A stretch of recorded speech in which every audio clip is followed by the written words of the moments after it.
이번에는 시청자 여러분 저희가 북한 소식을 좀 전해드리려고 하는데요. 북한 소식도 저희가 오늘 준비한 소식이 참 많습니다. 먼저 황병서라고 다들 들어보셨죠? 북한의 2인자 경쟁을 하던 사람인데 황병서 북한군 총정치국장 그리고 김원홍 총정치국 제1부국장 두 사람이 있었습니다. 그런데 지금 북한에서는 최룡해가 2인자로서의 자리매김을 굳건히 했다는 관측이 나오는 가운데 노은지 기자, 황병서 북한군 총정치국장이 우리가 처벌을 받았다라는 뉴스를 전해드린 바가 있는데 생각보다 아주 강한 처벌을 받았다라는 소식이 전해졌죠. 이거 어떻게 된 거예요? 네, 뭐 출당 조치를 당했다 뭐 이런 얘기가 나왔어요. 네. 보도가 나오긴 했는데 뭐 황병서는 출당 조치를 당했고 김원홍은 수용소에 수감이 되어 있다 이런 얘기였는데 사실 국정원에서 공식적으로 확인한 건 그 황병서와 김원홍이 처벌을 받았다는 첩보를 입수했다. 그러니까 징계 수위에 대해서는 언급을 하지 않았고요. 그 이제 오늘 뭐 출당 조치 이런 보도가 있었지만 통일부에서는 공식적으로 확인된 사실이 없다고 하면서 구체적인 어떤 징계 수위에 대해서는 여전히 좀 함구를 하고 있는 상황입니다. 자, 이렇게 한번 보죠. 뭐 출당이 사실이 아니어도 상관없습니다. 왜냐하면 저희가 이 황병서라는 사람이 무언가 신변에 큰 이상이 생긴 것만은 분명하기 때문인데요. 먼저 북한 관련 소식을 고영환 국가안보전략연구원 부원장 모시고 지금부터 좀 살펴보도록 하겠습니다. 부원장님 어서 오십시오. 안녕하십니까?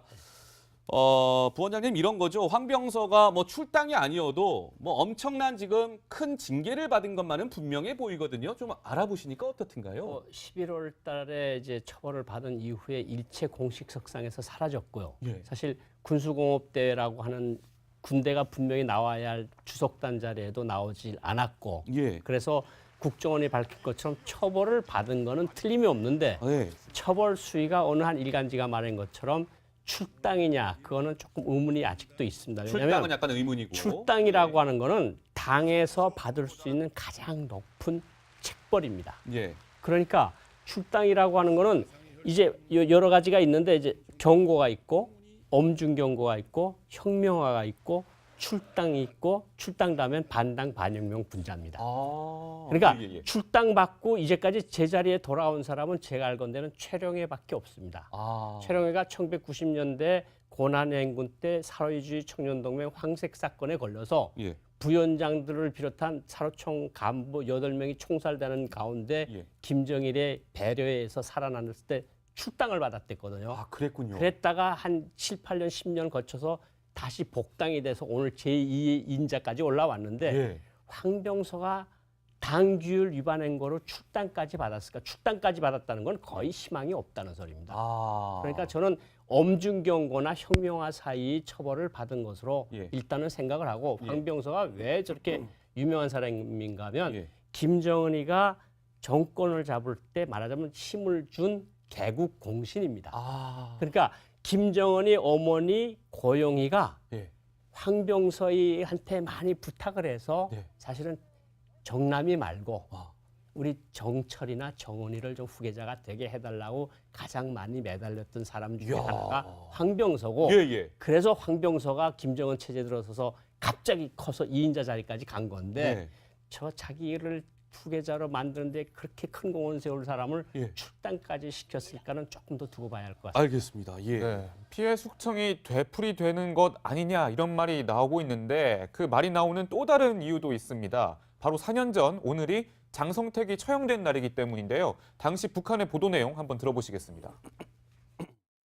개만도 못한 추악한 인간 쓰레기 장성택은 당과 수령으로부터 받아하는 하늘 같은 믿음과 뜨거운 육신적 사랑을 배신하고 천인공노할 반역 행위를 감행하였다. 흉악한 정치적 야심과 음모가이며 만고역적인 장성택을 혁명의 이름으로 인민의 이름으로 전열히 단죄 기탄하면서 공화국 형법 제60조에 따라 사형에 처하기로 판결하였다. 판결은 즉시에 집행되었다. 부원장님께 질문을 좀 드리면 네. 황병서는 공개석상에서 약간 좀 깍듯하게 김정은을 대하는 모습이 많이 포착이 됐었는데 그렇죠. 그럼에도 불구하고 숙청이 되긴 했잖아요. 예. 그 이유가 뭐라고 보세요? 그러니까요. 가장 중요한 지금 이유가 이제 당규율 위반인데 예. 당규율 위반이라고 하는 것은 구체적으로 어떤 거가 있을 수 있는가 하면 지금 여러 소식들이 들려오고 있는 중에 가장 중요한 것이 예. 인사 사업을 하는데 돈이 들어갔다. 아. 그러니까 어떤 직책을 돈을 주고 샀다. 네. 그러니까 어떤 총정치국이니까 장령들을 임명하는 부서가 바로 총정치국인데 예, 예. 대령에서 장령으로 가는데 우리말로 말하면 수백만 원이 왔다 갔다. 그러니까 돈을 받은 겁니까? 돈을 받고 매간매직을 했다. 네, 네. 그런데 황병서가 직접 받았으면 출당 철직도 가능한데 네. 황병서가 저는 오랫동안 간부 사업, 인사 사업을 했던 사람이거든요. 네, 네. 그런 유의 범죄가 어떻게 끝난다는 걸 알고 있는 사람이니까 저 사람이 돈 받을 사람은 아니라고 보는데 네. 문제는 그 밑에서 그런 돈 받고 매간매직을 하는 행위들을 발견하고도 왜 최고사령관에게 보고하지 않았느냐. 아. 그러니까 최고사령관한테 보고를 하면 예. 황병서 너는 그럼 뭘 하고 있었는데 이제까지 그러니까 아마 깔아뭉갠 것 같고 우리끼리 해결하려고 그러다가 당 조직 촬영회의 당 조직 지도부의 검열에 걸려서 그것이 나오면서 결국은 김정은이가 굉장히 분노를 해서 그리고 김원홍 제1부국장 총정측 제1부국장은 저희들이 알건대는 예. 만경대 협동농장에서 농장원으로 일을 하고 예. 그 황병서는 혁명화 교육을 받거나 예. 아니면 엄중 경고를 받은 상태에서 재교육을 받고 있는 거로 저희들은 알고 있습니다. 그러면요. 아까 그 부원장님 그 말씀하셨잖아요. 저 출당 조치까지 받았다가 살아난 사람은 최령하게 유일하다. 예. 그러면 이 황병서는 출당까지는 아니라고 말씀하셨습니다. 그러면 황병서는 재기할 가능성이 얼마든지 열려 있다 이렇게 봐도 될까요? 아니면 이제 끝났다 이렇게 봐야 될까요? 어떻습니까? 그러니까 저렇게 장성택이처럼 반당 반혁명 분자라고 붙으면 그건 재기 전혀 불가능이고 출당이라고 하는 것은 지도자가 풀어줄 수 있는 사면 조치입니다. 예. 그러니까 출당을 시켰다가도 내가 정말 믿고 그런 사람이면 다시 복당을 시켜주는 건데 결국은 이 사람이 김정은의 마음속에서 어느 정도의 큰 그 자리를 차지하고 있는 것이 가장 중요하겠죠. 그렇군요. 알겠습니다. 예, 고영환 부원장님, 이제 중국이 사실 압록강 대교를 폐쇄했다는 소식도 제가 들었거든요. 그래요? 예. 예, 이게 북한 신의주와 중국 단둥을 잇는 다리인데 사실 이게 되게 중요한 다리로 알고 있거든요. 북한한테 상당한 타격 아닙니까 이거? 북한의 압록강하고 두만강이 지금 북한과 중국, 러시아하고 북한을 갈라놓는데 다리가 3개가 있습니다. 온송이 하나 있고 회령이 하나 있고 예. 단동이 하나 있는데 단동 그 중국 쪽에서 보면 중저우이교, 예. 북한 쪽에서 보면 조중우이교라고 부르는데 아. 이게 다리가 두 선입니다. 한 선은 기차가 다니고 네네. 외선으로, 한 선은 화물차가 다니는 왕복 2차선 다리만 한 다리인데 예. 이 다리를 통해서 북한 교역의 70%에 해당하는 물량이 북한으로 들어갑니다. 이거를 아이고야. 어제부터 열흘 동안 지금 폐쇄를 했거든요. 네. 그러면 그 열흘 동안에 그것이 끝나느냐 안 끝나느냐는 거는 조금 더 두고 봐야 되겠지만 예. 어쨌든 중국은 수리를 위해서 이것을 잠시 폐쇄한다는데 이전부터 네. 북한과 중국과 관계가 나쁠 때는 핑계는 외국에 대는 핑계는 다리를 보수한다. 그런데 다리 보수는 사실은 그렇게 다리가 이렇게 뭐 예. 몇 사람이 가서 이렇게 무슨 이거 피치 뿌리고 이럴 상태의 그거는 그때 하거든요. 네, 그러니까 네. 저거는 분명히 중국이 북한에 주는 메시지고 열흘 동안 북한 물동량이 들어가지 못하면 북한의 장마당이나 북한 경제에 주는 타격이 크다. 야. 그렇군요. 북한 입장에서는 굉장히 긴장할 수밖에 없겠네요. 그렇죠? 저 다리를 이제 열흘 동안 뭐 폐쇄를 했지만 중국이 야 너네들 말 안 되니까 우리가 계속 폐쇄해 버릴 거야 이러면 북한 입장에서는 굉장히 타격이 될 수밖에 없을 텐데 지켜보도록 하고요. 자, 강 기자. 그런데 이런 상황에서 로드먼 있지 않습니까? 네. 김정은 친구라고 불리우는 로드먼이 지금 뭐 베이징에 도착해 있다는 얘기가 있는데 이거 사실입니까? 예, 현재 이제 괌으로 또 이동을 했다라는 소식도 아, 얘기 그래요? 나오고 있고요. 예. 그런데 이제 이번에 좀 특이한 점은 로드먼이 티셔츠를 입고 왔는데 이게 김정은과 본인의 얼굴이 그려진 티셔츠를 입고 왔다는 거예요. 그러니까 뭐 약간 김정은과의 그런 우정을 좀 강조하는 지금 보시는 이 아랫부분에 보이는 이 티셔츠인데 네. 예, 가운데 보면 트럼프, 뭐 로드먼, 그리고 김정은 이렇게 그러네요. 본인이 가운데에서 이렇게 뭔가 평화적인 그런 사절이 된 듯한 그런 그림을 그렸는데 실제로도 그렇습니다. 그 지금 로드먼이 주장을 하는 거는 내가 이제 대북 특사를 하겠다 이런 주장이거든요. 내가 북한에 가면 김정은과 와인을 마시고 웃고 얘기할 수 있다. 네. 그리고 모든 것을 제자리를 찾게 할 수 있다라고 호언장담을 하고 있는데 음. 게다가 이제 괌도 이제 미국령이니까요. 괌이 미국령이죠. 예, 괌과 북한의 그 농구 경기를 마련해서 이제 북미 간의 그런 긴장감을 완화하겠다라고 이제 아이디어까지 냈군요. 큰 소리를 쳤는데 이번에 북한을 좀 가고 싶었는데 못 갔습니다. 왜요? 왜냐하면 미국 정부가 이제 현재 미국과 북한 간의 상황이 워낙 좋지 않기 때문에 어떤 긴장감이 악화될 가능성이 있어서 네. 이번에는 허락을 해주지 않았다고 합니다. 방북을 허락하지 않았군요. 네. 근데 그 고부원장님 어떻게 생각해요? 그러니까 하세요. 로드먼 같은 경우는 김정은하고도 뭐 친하고 뭐 트럼프 대통령하고도 친분이 있다는 이유로 나를 특사로 보내주세요. 그럼 내가 북미 관계 다 풀어볼게요라고 지금 큰 소리를 치는 모양인데 효과가 있을까요? 어떻게 뭐 보십니까? 평양에 들어가면 예. 김정은 만나서 와인 마시는 건 맞습니다. 네. 그래서 트럼프 대통령의 말을 김정은에게 전달할 수 있는 위치에 있는 것도 맞습니다. 예. 그런데 미국이나 북한이 어떤 농구 선수, 진짜 퇴역한 농구 선수한테 중요한 두 국가의 운명을 맡길 정도로 그렇게 수준이 낮겠는가 하는 것을 보면 예. 아마 트럼프 대통령이 특사로 로드먼을 보낼 것 같지도 않고 예. 김정은이 로드먼의 말을 트럼프의 말이라고 그렇게 접수할 것 같지도 않고 그러니까 약간 회화되는 느낌인데 네. 어쨌든 어떤 거는 괜찮은 거라고 생각을 하는가 하면 괌을 포위 사격하겠다 그러지 않았어요. 그랬죠. 그 괌 팀하고 농구 경기를 하겠다는 건 신선한 아이디어 같긴 합니다. 예, 신선한 아이디어긴 하나 그래서 어느 정도 효과가 있을지는 좀 봐야 된다 이런 말씀이셨고요. 자, 트럼프 미국 대통령 얘기 나왔으니까 시청자 여러분 이 얘기 좀 한번 해보겠습니다. 제 옆에 판넬 한번 봐주시겠습니까? 트럼프 미국 대통령의 24시간을 어떻게 보내는지 혹시 궁금하셨던 분이 계시다면 정치데스크 이 시간을 조금 더 주목해서 봐주시기 바랍니다. 트럼프의 24시간이 모자라 24시간 일상이 좀 공개가 됐는데요. 먼저 이 트럼프 대통령이 밤 한 11시 반쯤에 잔답니다. 그러면 한 5시 새벽 5시 반에 일찍 일어나요. 한 6시간 취침을 하는 것 같고 그 다음에 이제 깨어나서 하루 4시간에서 8시간 정도 TV를 본답니다. TV 없으면 안 된대요. TV 뉴스를 보는 게 취미라고 하죠. TV를 보면서 트위터를 하는 게 또 일상이라고 합니다. 하루 4시간에서 8시간 뉴스를 보는데 그러니까 새벽 5시 반부터 오전 9시까지 이런 일을 한다는 거죠. 그 이후에 9시부터 백악관에 출근을 해서 회의를 하면서 또 정보 브리핑을 받고요. 정보 보고를 받고 존 켈리 비서실장과 수시로 통화를 한답니다. 근데 여기 좀 특이한 것이 트럼프 미국 대통령이 술을 못 마십니다. 본인의 친형이 알코올 중독으로 사망한 것을 본 이후에 술을 딱 끊었대요. 그래서 술을 안 마시고 다이어트 콜라를 마시기 시작한다고 하는데 오전 9시부터 뭐 저녁 6시 30분까지 다이어트 콜라 한 10캔은 기본으로 마신답니다. 그리고 나서 저녁 6시 30분부터 밤 11시 30분까지는 친구들하고 식사하는 걸 그렇게 좋아한대요. 본인 지인들을 백악관에 초청해서 식사 대접하고 백악관 구경시켜주는 걸 트럼프 대통령이 굉장히 좋아한다고 하네요. 그러면서 지인들과 통화도 한다고 하는데 노 기자, 이게 그 대략적인 내용이 밝혀진 게 굉장히 좀 흥미로운데요. 어떻습니까? 흥미롭고요. 곳곳에 또 약간 숨겨진 얘기가 있는데 어떤 게 TV를 있어요? 틀었을 때 본인의 어떤 이름이 들어간 헤드라인이 나오지 않으면 상당히 짜증을 낸다고 해요. 그래요? 우리도 뭐 예를 들어서 문재인 대통령하고 뭐 이렇게 헤드라인이 나올 텐데 거기에서 트럼프라는 이름이 발견되지 않으면 짜증을 낸다고 하고요. 그리고 회의를 하는 동안에도 무음으로 TV를 켜놓고 자막은 이제 눈을 떼지 않고 읽어본다고 할 정도로 TV에 상당히 빠져 있는데 네. 이런 얘기를 하더라고요. 일단 이제 TV를 보는 이유가 그 트위터에서 뭔가 이제 말을 할 거리를 좀 찾아내기 위한 어떤 수단으로 이용을 하는 거다. 그리고 보는 매체들이요, 다 트럼프가 가짜 뉴스다 이렇게 비난했던 매체들을 또 이제 빠지지 않고 본다고 해요. 그렇습니까? 특히 뭐 CNN이라든지 예. 뭐 폭스뉴스 같은 것들을 빠지지 않고 본다고 하는데 약간 이제 나에 대해서 어떻게 보도하나 이런 걸 좀 감시하려고 보는 게 아니냐 이런 얘기가 나오고 있습니다. 예. 그래서 관련해서 트럼프 대통령과 당시에 그 방송사 앵커의 이야기를 저희가 좀 준비를 해봤는데요. 듣고서 말씀을 좀 더 나눠보도록 하겠습니다.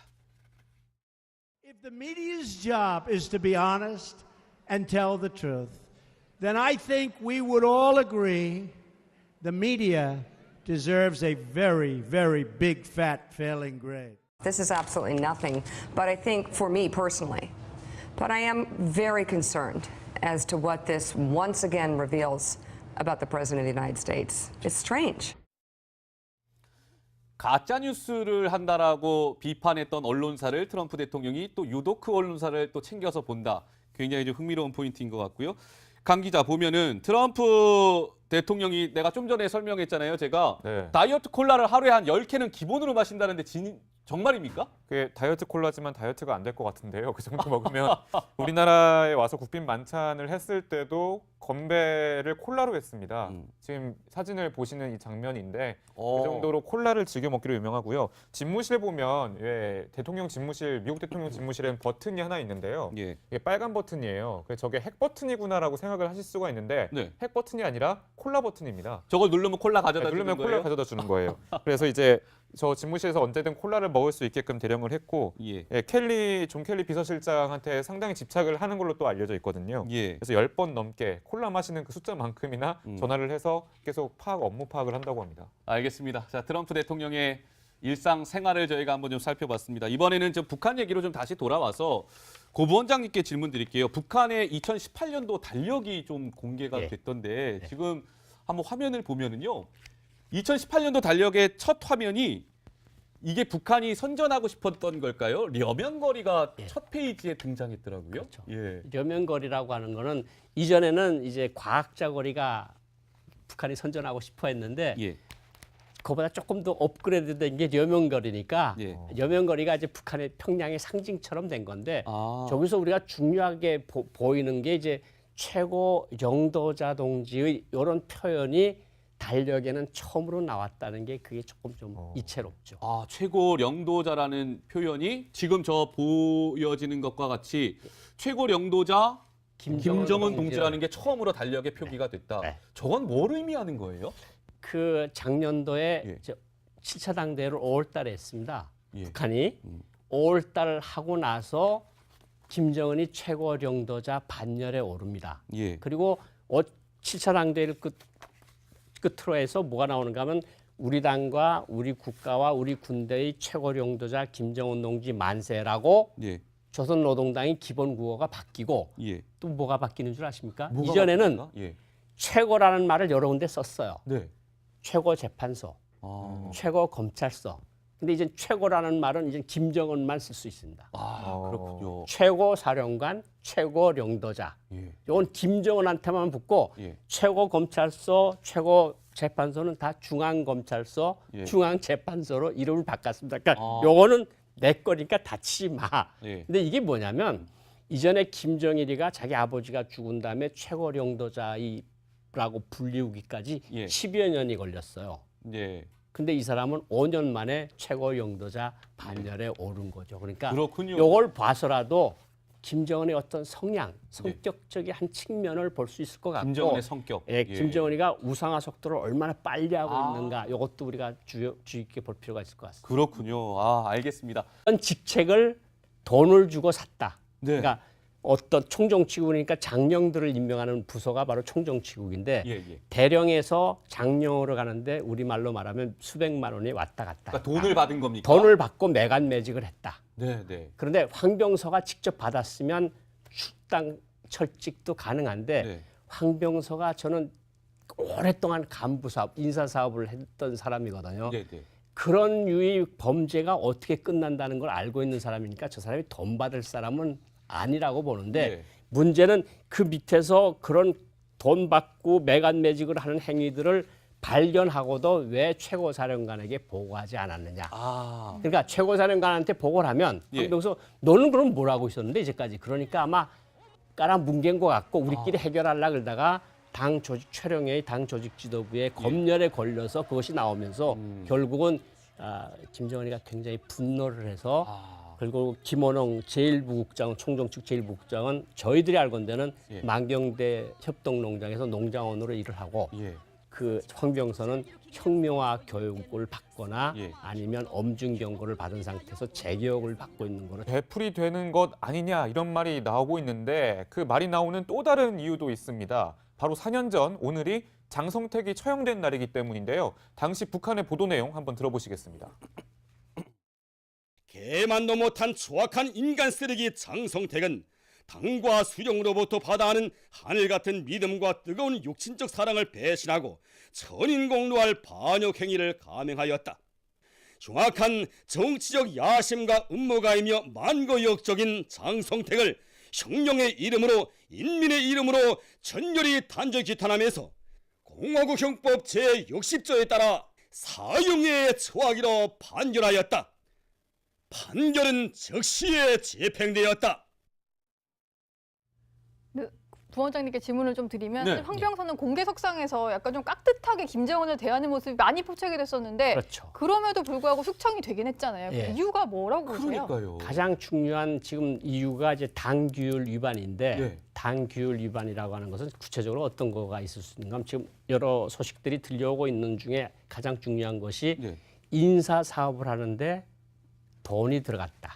아. 그러니까 어떤 년대 고난행군 때 사회주의 청년동맹 황색 사건에 걸려서 예. 부위원장들을 비롯한 사로총 간부 8명이 총살되는 가운데 예. 김정일의 배려에서 살아났을 때 출당을 받았댔거든요. 아, 그랬군요. 그랬다가 한 7, 8년, 10년 거쳐서 다시 복당이 돼서 오늘 제2의 인자까지 올라왔는데 예. 황병서가 당규율 위반한 거로 출당까지 받았을까? 출당까지 받았다는 건 거의 희망이 없다는 소리입니다. 아. 그러니까 저는 엄중경고나 혁명화 사이 처벌을 받은 것으로 예. 일단은 생각을 하고 예. 황병서가 왜 저렇게 유명한 사람인가 하면 예. 김정은이가 정권을 잡을 때 말하자면 힘을 준 개국 공신입니다. 아. 그러니까 김정은이 어머니 고영희가 예.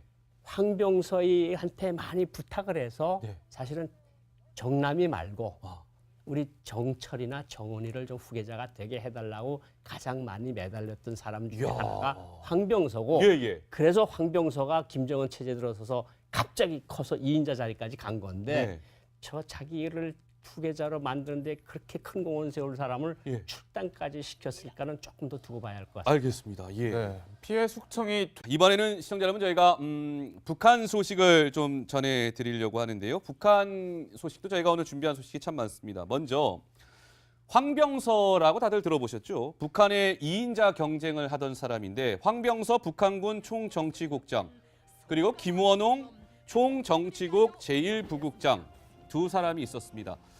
그런데 지금 북한에서는 최룡해가 2인자로서의 자리매김을 굳건히 했다는 관측이 나오는 가운데 노은지 기자, 황병서 북한군 총정치국장이 우리가 처벌을 받았다라는 뉴스를 전해드린 바가 있는데 생각보다 아주 강한 처벌을 받았다라는 소식이 전해졌죠. 이거 어떻게 된 거예요? 네, 뭐 출당 조치를 당했다 뭐 이런 얘기가 나왔어요. 네. 보도가 나오긴 했는데 뭐 황병서는 출당 조치를 당했고 김원홍은 수용소에 수감이 되어 있다 이런 얘기였는데 사실 국정원에서 공식적으로 확인한 건 그 황병서와 김원홍이 처벌을 받았다는 첩보를 입수했다. 그러니까 징계 수위에 대해서는 언급을 하지 않았고요.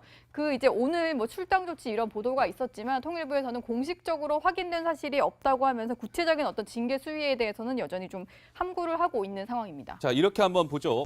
뭐 출당이 사실이 아니어도 상관없습니다. 왜냐하면 저희가 이 황병서라는 사람이 무언가 신변에 큰 이상이 생긴 것만은 분명하기 때문인데요. 먼저 북한 관련 소식을 고영환 국가안보전략연구원 부원장 모시고 지금부터 좀 살펴보도록 하겠습니다. 부원장님 어서 오십시오. 안녕하십니까? 부원장님 이런 거죠. 황병서가 뭐 출당이 아니어도 뭐 엄청난 지금 큰 징계를 받은 것만은 분명해 보이거든요. 좀 알아보시니까 어떻든가요? 11월 달에 이제 처벌을 받은 이후에 일체 공식 석상에서 사라졌고요. 예. 사실 군수공업대라고 하는 군대가 분명히 나와야 할 주석단 자리에도 나오질 않았고 예. 그래서 국정원이 밝힌 것처럼 처벌을 받은 거는 틀림이 없는데 네. 처벌 수위가 어느 한 일간지가 말한 것처럼 출당이냐 그거는 조금 의문이 아직도 있습니다. 출당은 왜냐하면 약간 의문이고. 출당이라고 하는 거는 당에서 받을 수 있는 가장 높은 책벌입니다. 예. 그러니까 출당이라고 하는 거는 이제 여러 가지가 있는데 이제 경고가 있고 엄중 경고가 있고 혁명화가 있고 출당이 있고 출당하면 반당 반혁명 분자입니다. 아. 그러니까 예, 예. 출당 받고 이제까지 제자리에 돌아온 사람은 제가 알건대는 최룡해밖에 없습니다. 아. 최룡해가 1990